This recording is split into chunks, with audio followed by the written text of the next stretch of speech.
এই বাচ্চার নাম হলো আজাজিল। ফেরেশতারা এই বাচ্চাকে তুললেন, আল্লাহকে ডাক দিয়ে বললেন, আল্লাহ, জিনেরা তো চলে গিয়েছে, কিন্তু ছোট্ট একটা বাচ্চা তারা ফেলে রেখে গিয়েছে।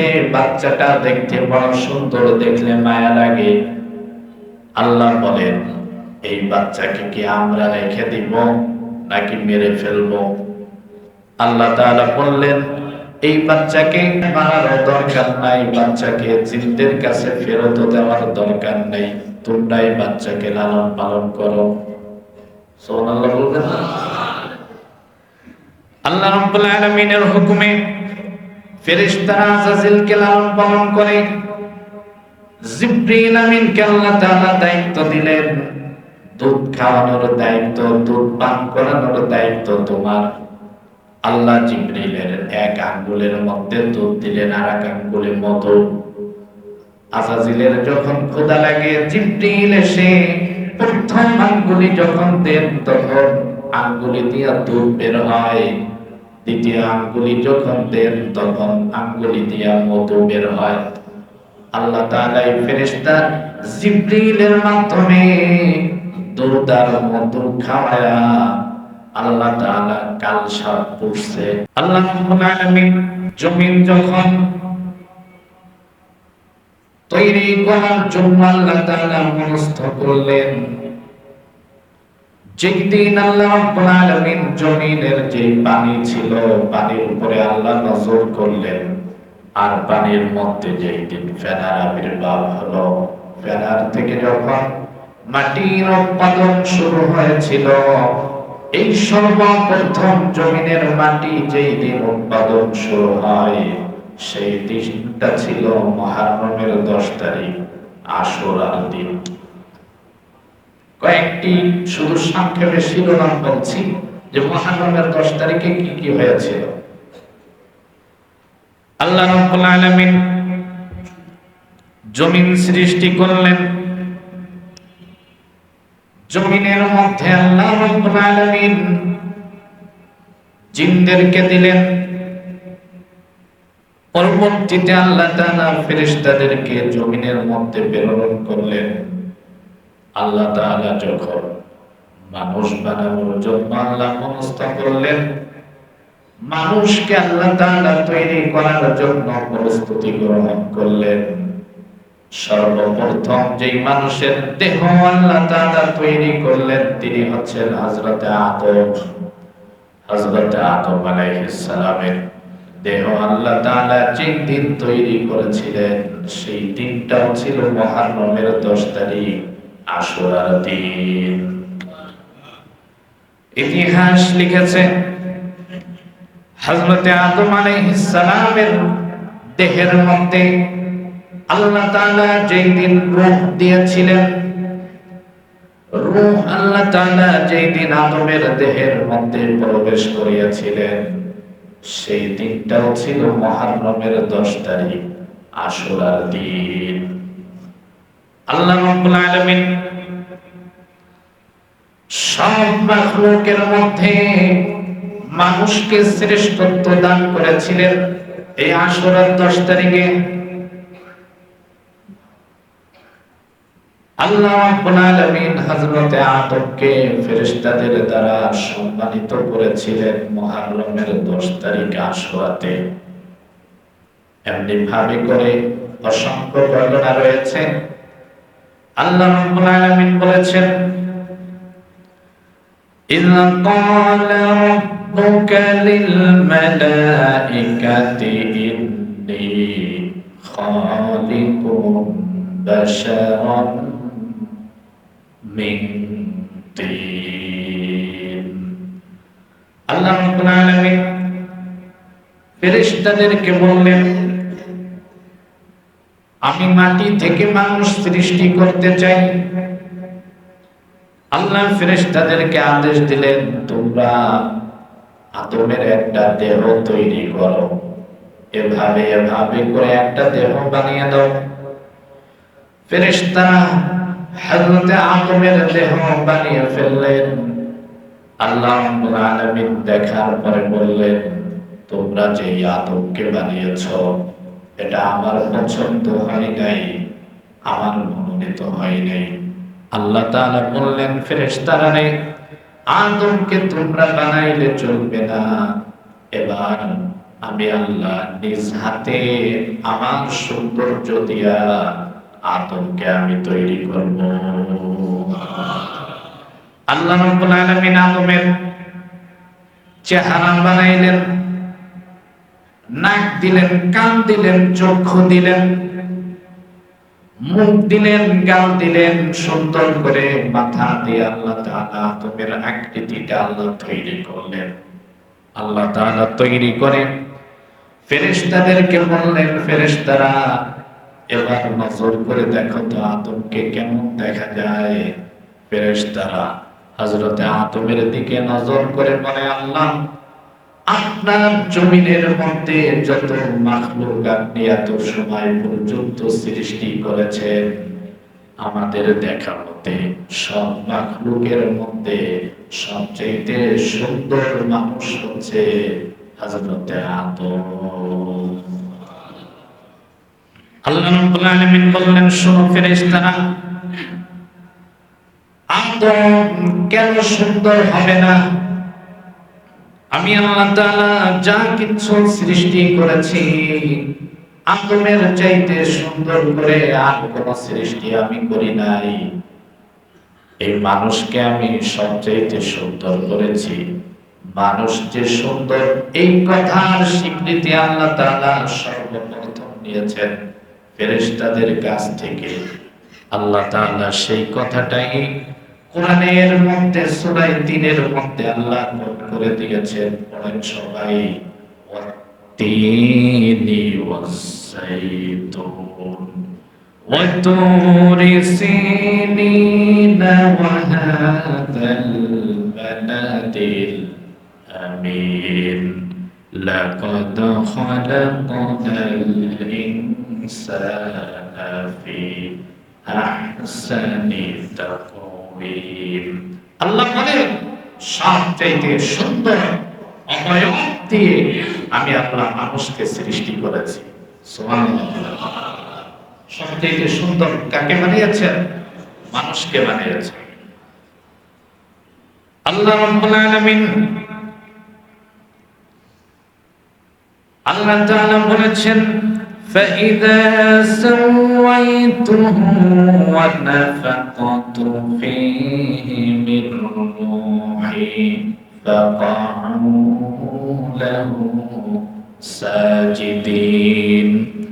আল্লাহ রাব্বুল আলামিন এই মুহররমের 10 তারিখে আদমের দেহের মধ্যে আল্লাহ তাআলা যখন রূহ দিয়া দিলেন, আল্লাহ তাআলা এবার ফেরেশতাদেরকে আদেশ করলেন, ফাকাউ লাহু সাজিদিন, আদমের সম্মানে তোমরা সবাই আদমকে সিজদা করো, আদমকে সিজদা করো। আল্লাহ তাআলা বলেছেন, ফাসাজাদাল মালাইকাতু কুল্লুহুম আজমাউন। আল্লাহর আদেশ পাওয়ার সঙ্গে সঙ্গে সব ফেরেশতারা হযরত আদমকে সিজদা করলেন, ইল্লা ইবলিস ইস্তাকবারা ওয়া কানা মিনাল কাফিরিন। সিজদা করে নাই কেবলমাত্র ইবলিস। কে করে নাই? ইবলিস করে নাই। এখন প্রশ্ন হতে পারে, আল্লাহ কি ইবলিসকে বলছে সিজদা করতে? আল্লাহ বলছে, ফীহি মির রূহি ফাকাউ লাহু সাজিদিন ফাসাজাদাল মালাইকা। আল্লাহ ফেরেশতাদেরকে বলছে সিজদা করতে, ইবলিসকে বলছে সিজদা করতে।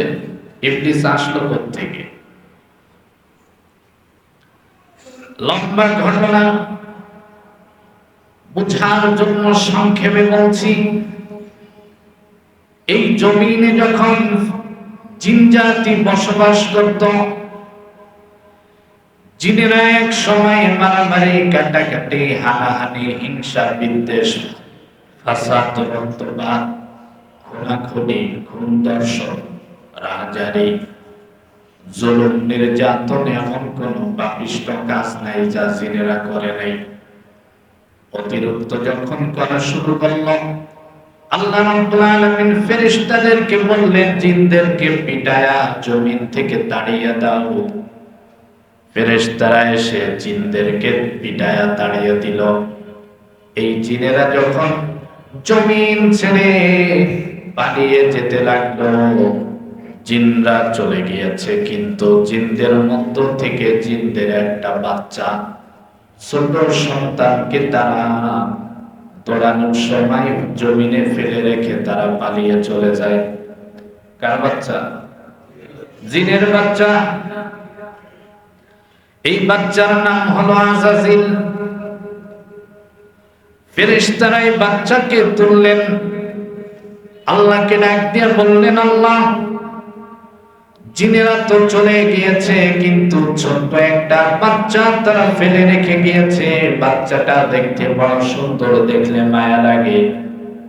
আল্লাহ বলেন, এই বাচ্চাকে কি আমরা রেখে দিব নাকি মেরে ফেলবো? আল্লাহ তাআলা বললেন, এই বাচ্চাকে মেরার দরকার নাই, মারার দরকার নাই, বাচ্চাকে জিনদের কাছে ফেরত দেওয়ার দরকার নাই, তোমরাই বাচ্চাকে লালন পালন করো। সুবহানাল্লাহ বলবেন না? আল্লাহ রাব্বুল আলামিনের হুকুমে ফেরেশতারা আযাজিলকে লালন পালন করে। জিবরিল আমিনকে আল্লাহ তাআলা দায়িত্ব দিলেন, দুধ খাওয়ানোর দায়িত্ব, দুধ পান করানোর দায়িত্ব তোমার। আল্লাহ জিবরিলের এক আঙ্গুলের মধ্যে দুধ দিলেন, আর এক আঙ্গুলে মধু। আযাজিলের যখন ক্ষুধা লাগে, জিবরিল এসে প্রথম আঙ্গুলি যখন দেন, তখন আঙ্গুলি দিয়া দুধ বের হয়। দ্বিতীয় আঙ্গুলি যখন দেন, তখন আঙ্গুলি দিয়া মধু বের হয়। আল্লাহ তাআলা এই ফেরেশতা জিবরিলের মাধ্যমে দুধ আর মধু খাওয়ায়া আল্লাহ তাআলা কালসাপ পড়ছে। কি পড়ছে? দুধ কলা খাওয়ায় কালসাপ পড়ছে। এই সন্তান যখন বড় হলো, সাধারণত বাচ্চাদের স্বভাব হলো সে যেই পরিবেশে থাকে সেইভাবেই গড়ে ওঠে। যদিও সে শয়তান, জিন্নাতের সন্তান, কিন্তু ফেরেশতাদের সঙ্গে থাকার কারণে তার মধ্যে স্বভাবের কিছু পরিবর্তন চলে আসলো। খোদা ভীতি চলে আসলো, পরহেজগারি চলে আসলো, গোলামীর যে স্বভাব সেই স্বভাব তার মধ্যে চলে আসলো। এই আযাজিল যখন বড় হয়ে গেলেন, বড় হয়ে আল্লাহর গোলামীর মধ্যে এতটা যোগ দিয়া দিলেন, আল্লাহর গোলামি করতে করতে আল্লাহকে এত পরিমাণ সেজদা করেছে, গোটা পৃথিবীতে এমন কোন জায়গা নাই যে জায়গার মধ্যে আযাজিলের সেজদা নাই। সেজদা, রুকু, তাসবিহ, তাহলিল সব আমলগুলা সে এত পরিমাণ করছে, ফেরেশতাদেরকে ওভারটেক করেছে। আল্লাহ রাব্বুল আলামিন বললেন যে আযাজিলকে আমি আল্লাহ ফেরেশতাদেরকে মুআল্লিমুল মালায়েকা, ফেরেশতাদের শিক্ষক বানায়া দিলাম। সুবহানাল্লাহ। ছোট্ট মানুষ, অবহেলিত মানুষ যখন সে কাজ করে, তার মর্যাদা কে বাড়িয়ে দেন? আল্লাহ বৃদ্ধি করে দেন। বংশ কেমন, কোন বংশের সন্তান, কোন পরিবারের সন্তান, কোন সোসাইটির সন্তান, এটা আল্লাহ দেখেন না। আল্লাহ দেখেন বান্দার ভিতরের তাকওয়া। বান্দা যখন কাজ করে তাকে এগিয়ে দেন কে? আল্লাহ। এই বাচ্চা ফেরেশতাদের না, একে আল্লাহ ফেরেশতা হিসেবে বানান নাই, বানিয়েছেন জিন জাতি হিসাবে। কিন্তু সে যখন কাজ করেছে, আল্লাহ পছন্দ হয়েছে, আল্লাহ বললেন তুমি মুআল্লিমুল মালায়েকা, ফেরেশতাদের সর্দার তুমি। ফেরেশতাদের সর্দার হয়ে আল্লাহ যখন বলেছিলেন ওয়ানাফাখতু ফীহি মির রূহি ফাকউ লাহু সাজিদিন, আদমকে সিজদা করো, এই ফেরেশতাদের কাতারের মধ্যে আযাজিল অর্থাৎ ফেরেশতাদের সর্দার সেও ছিল। তো আদেশটা তার উপরেও পড়ছে। আল্লাহ বলেছেন ফাসাজাদাল মালাইকাতু কুল্লুহুম আজমাউন, সব ফেরেশতারা আদমকে সিজদা করলো। ইবলিস একদম বুক টান টান করে দাঁড়ায় আছে। আল্লাহ তাআলা বলেন ক্বালা ইয়া ইবলিস মা মানা'আকা আন তাসজুদা লিমা খালাকতু বিয়াদাই আস্তাকবারতা আম কুনতা মিনাল আলিমিন। আল্লাহ বললেন, কিরে আসাজিল, আমি আদমকে সিজদা করতে বললাম, কোন জিনিসে তোমাকে সিজদা থেকে বিরত রাখলো? ইবলিস ডাক দেয়া কয়, আল্লাহ, এটা আমার প্রেস্টিজে বাদে, আমার যুক্তিতে ধরে না, এজন্য আমি আদমকে সিজদা করি নাই। নাউজুবিল্লাহ বলে আল্লাহর সঙ্গে যুক্তি দেওয়া শুরু করলো। আল্লাহ বললেন, তোর কি যুক্তি বল। ইবলিস যুক্তি দিচ্ছে। আল্লাহ তাআলা সব কথাগুলোকে কোরআনে রেকর্ড করেছেন। ইবলিস বলে, ক্বালা আনা খায়রুন খালাকতানি মিন নারিন ওয়া খালাকতাহু মিন তিন। আল্লাহ, আপনি আমাকে বানিয়েছেন আগুন দ্বারা, আর আদমকে বানিয়েছেন মাটি দ্বারা। মাটির চাইতে আগুনের দাম বেশি। আগুনের স্বভাব হলো উপরের দিকে, মাটির স্বভাব হলো নিচের দিকে। সেই যুক্তিতে বলে, আদমকে আমি সিজদা করব না, আদম আমাকে সিজদা করবে। নাউজুবিল্লাহ। আল্লাহ তাআলা বললেন, ইবলিস, আমি আল্লাহ যেই সিজদা করতে বলেছি, এটা মানুষ যে শ্রেষ্ঠ, এই শ্রেষ্ঠত্ব বোঝানোর জন্য সম্মানজনক আদমকে সিজদা দিতে বলেছি। এটা ইবাদতের সিজদা না। কিন্তু তুমি আমার কথা তুমি মানো নাই।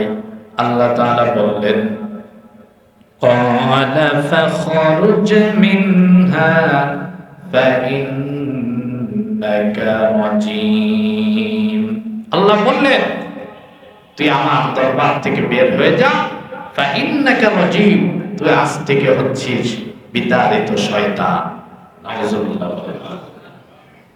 তাহলে হযরতে আদম আলাইহিস সালাম ফেরেশতাদের উপরে মর্যাদা পেয়েছেন, সম্মানিত হয়েছেন যেই দিনটা, সেই দিনটা ছিল মুহররমের 10 তারিখ। আর ইবলিস মুআল্লিমুল মালায়েকা ছিল, সেখান থেকে বিতাড়িত শয়তান হয়েছে, আল্লাহ দরবার থেকে বহিষ্কৃত হয়েছে যেই দিনটা, সেই দিনটাও ছিল মুহররমের 10 তারিখ। আল্লাহ বললেন, ওয়া ইন্না আলাইকা লা'নাতি ইলা ইয়াউমিদ্দিন, তুই অভিশপ্ত, বিতাড়িত, লানত প্রাপ্ত থাকবি কিয়ামত পর্যন্ত। কোন পর্যন্ত? কিয়ামত পর্যন্ত তুই লানত প্রাপ্ত থাকবি। ইবলিসের পরে আল্লাহর কাছে অনেকগুলা দরখাস্ত করেছিল। আল্লাহ তাআলা তার দরখাস্ত মঞ্জুর করেছেন। ক্বালা রাব্বি ফানজিরনি ইলা ইয়াউমি ইউবআসুন। প্রথম দরখাস্ত, আল্লাহ, আপনি আমাকে কিয়ামত পর্যন্ত যেহেতু বিতাড়িত করেছেন, তো কিয়ামত পর্যন্ত আমাকে হায়াত দিয়ে দেন।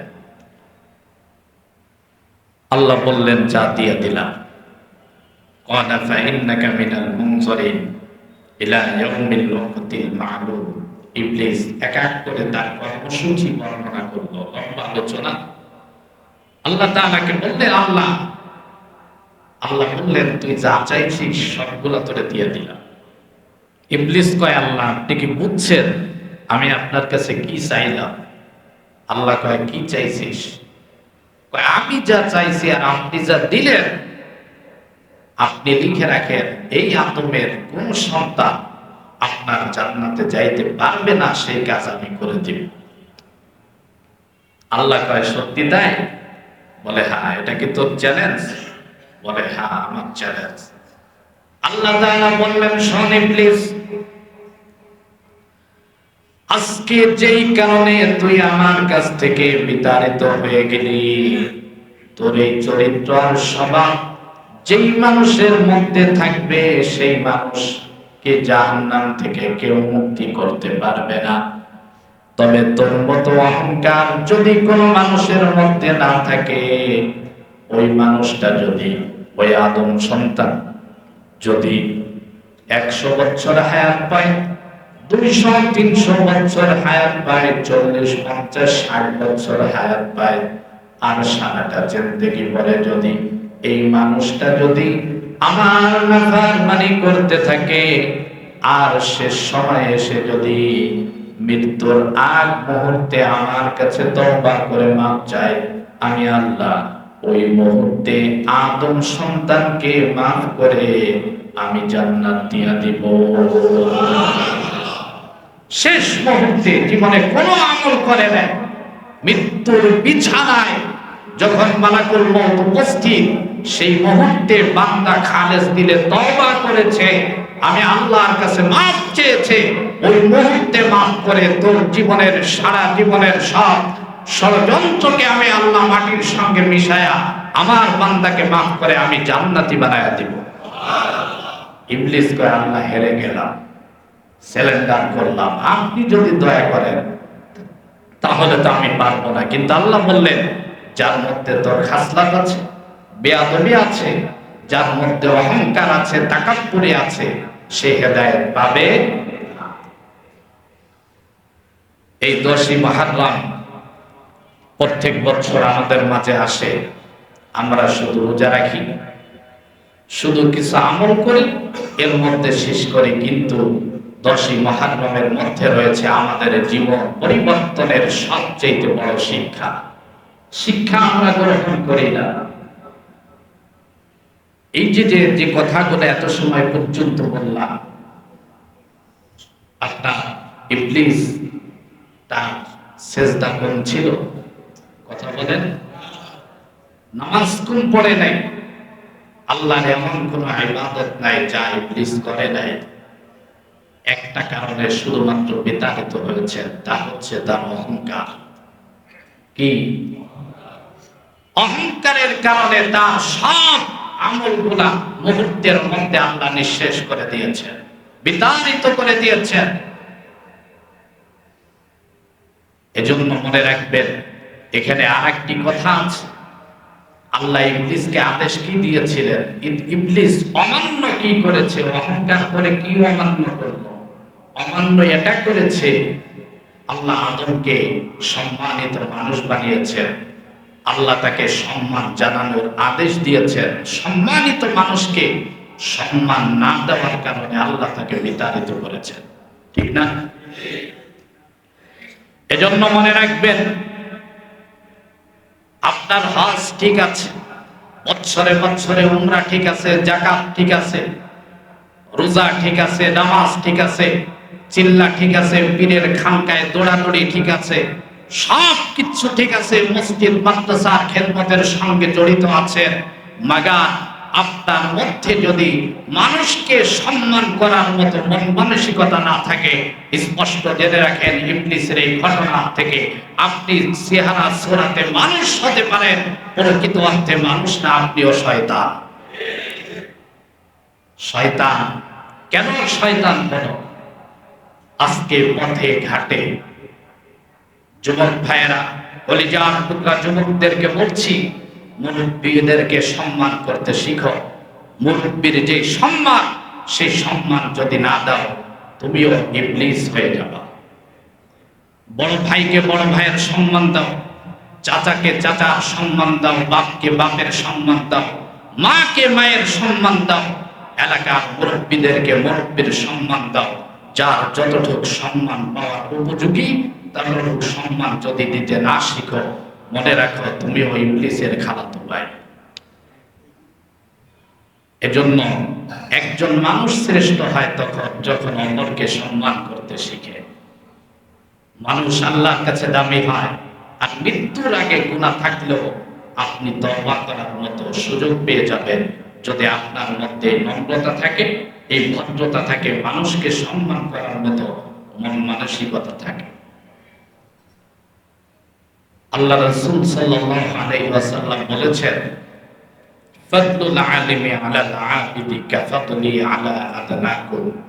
নবীজি বলেছেন, সাহাবায়ে কিরামকে দিয়ে বুঝিয়েছেন, তোমাদের মধ্যে আমার সম্মানটা যত বেশি, দুনিয়ার সব মানুষের মধ্য থেকেও আলেমদের সম্মান অন্য মানুষের তুলনায় তত বেশি। কে দিয়েছেন এই সম্মান? আল্লাহ রাসূল বলেছেন, মিশকাত শরীফের হাদিস। কিন্তু সমাজের সবচেয়ে বেশি সম্মানিত মানুষ উলামায়ে কেরাম হওয়ার পরেও উলামায়ে কেরাম সবচেয়ে আমাদের দ্বারা বেশি অসম্মানিত হচ্ছে। আলেমদেরকে নিয়ে বাংলাদেশে যে পরিমাণ ষড়যন্ত্র হয়, যে পরিমাণ জুলুম নির্যাতনের শিকার উলামায়ে কেরাম হচ্ছে, তা আপনি কল্পনাও করতে পারবেন না। আমাদের চরিত্র এখন এমন হয়েছে, এলাকার প্রভাব আছে, ক্ষমতার দাপট আছে, কোন কারণে ইমামের সঙ্গে মাদ্রাসার শিক্ষা অন্য কোন আলেমের সঙ্গে মনোমালিন্য হয়েছে, মতানৈক্য হয়েছে, আমার চেষ্টা থাকে তাকে কিভাবে ফাঁসিয়ে দেওয়া যায়। বর্তমান এই ষড়যন্ত্র খুব গভীরভাবে চলছে। আপনারা দেখেছেন এই গত 2-1 দিনের মধ্যের ঘটনা, একজন ইমামকে অপহরণ করে রুমে আটকিয়ে উলাঙ্গ করে পাশে মহিলা বসায়া ফটো তুলে সেটাকে ভিডিও ধারণ করে তারপরে তাকে হুমকি দেওয়া হয়েছে, তুমি এগুলা শুনবা বা এত টাকা দিবা, না শুনলে এটাকে পাবলিশ করে দিবে। 6 মাস পরে সেটা পাবলিশ করেছে। মানুষ কতটা শয়তানের চাইতেও কয়েক ডিগ্রি উপরের শয়তান হলে পরে একজন আলেমের পিছনে আদাজল খেয়ে এভাবে ষড়যন্ত্রে লিপ্ত হতে পারে, চিন্তা করেন। গত 2 দিন আগের ঘটনা, আমার এখানে একজন শিক্ষক এসেছে হাজারীবাগ থেকে, বেচারা কিচ্ছু জানে না, মাদ্রাসা ছুটি, বাড়িতে থেকে আসছে, মাদ্রাসার গেটে আসার পরে পুলিশ এসে হাতে আটকা। কি ঘটনা? আপনি বলৎকার করছেন। আজীব ব্যাপার, আমি বলৎকার করছেন। করছেন কি করছেন না, এটা থানায় গেলে সব বের হবে, চলে। এই বেচারাকে থানায় নিয়ে 1 মাস রেখেছে। পরবর্তীতে মহল্লায় জানাজানি হওয়ার পর এলাকার এই পাতি নেতা জনগণের চাপে পড়ে নিজেই মামলা তুলে দিতে বাধ্য হয়েছে। ওই আলেম বলল, হুজুর আজকে জামিন হওয়ার পর এই নেতা এসে আমার পা ধরে মাপ চায়, এখন মাপ চায়, কিন্তু তার পরিণাম এটা হয়েছে, আমি 1 মাস জেলে ছিলাম, এই 1 মাসের মধ্যে তার পরিবারকে আল্লাহ ধ্বংস করেছে, বউ তাকে ডিভোর্স দিয়ে চলে গেছে। এটা উলামায়ে কেরামের শানে বেয়াদবির সুফল না কুফল? আলেমদের সঙ্গে যারা বেয়াদবি করে এর একটাও শান্তিতে নেয়। খোঁজ দিয়ে দেখেন, পরিবারের প্রত্যেকটা তন্ত্র আছে, মানসিক টেনশনে আছে, একটাও ভিতরে শান্তি নেই। এমন অহরহ ঘটনা ঘটছে, আপনারা দেখেছেন, আপন ভাই বোনকে দর্শন করেছে, বোন প্রেগনেন্ট হয়েছে, যখন জানাজানি হয়েছে তখন ভাই নিজে মামলা করছে মসজিদের ইমামের নামে। ভোলার ঘটনা, এই 1-2 সপ্তাহ আগের ঘটনা। আদালত এটার কোন নথি না পেয়ে শেষ পর্যন্ত অপেক্ষা করলো সন্তান ভূমিষ্ঠ হওয়া পর্যন্ত। সন্তান ভূমিষ্ঠ হয়ে গেল, ডিএনএ টেস্ট করে ইমামের সঙ্গে কোনো মিল পায় না। লাস্টে মেয়েকে ধরছে, কে তোকে দর্শন করেছে, সত্য কথা বল। মেয়ে শেষ পর্যন্ত স্বীকার করলো, আমার নিজের আপন ভাই আমাকে দর্শন করে প্রেগনেন্ট করেছে। 1 সপ্তাহ আগের ঘটনা বা 2 সপ্তাহ, গাজীপুরে দেখেছেন, নানা নিজের নাতিকে ধর্ষণ করলো, মামলা দিল মাদ্রাসার শিক্ষকের নামে। এমন 1টা 2টা না, প্রত্যেক দিন অহরহ ঘটনা এমন ঘটতেছে। বাংলাদেশের কোন ইমাম, কোন মুয়াজ্জিন, কোন হুজুর, কোন মাদ্রাসার মুহতামিম, কোন শিক্ষক বাংলাদেশে নিরাপদ না। না রাষ্ট্র নিরাপদ দেয়, না মসজিদ মাদ্রাসা কমিটি আমাদেরকে নিরাপদ দেয়, না জনগণ আমাদেরকে নিরাপত্তা দিচ্ছে। কিন্তু আমাদের পিছনে সমাজে এ ধরনের নরপিচাস, ইবলিস মার্কা কিছু শয়তান আমাদের পিছনে এভাবে লেগে আছে। মহল্লায় একটা ঘটনা ঘটছে, যখন নেতা দেখে যে আমি ফেসে যাচ্ছি, লাস্টে গিয়া মামলা নিজে করে মামলার ইজহারে নাম ঢোকায় ইমাম সাহেবের। বেচারা তো নিরীহ মানুষ, মামলা এভাবে লড়ার ক্ষমতা নেই, আদালত ওইভাবে চিনে না, শেষ পর্যন্ত ফেসে যায়। এমন হাজার হাজার ঘটনা চলছে।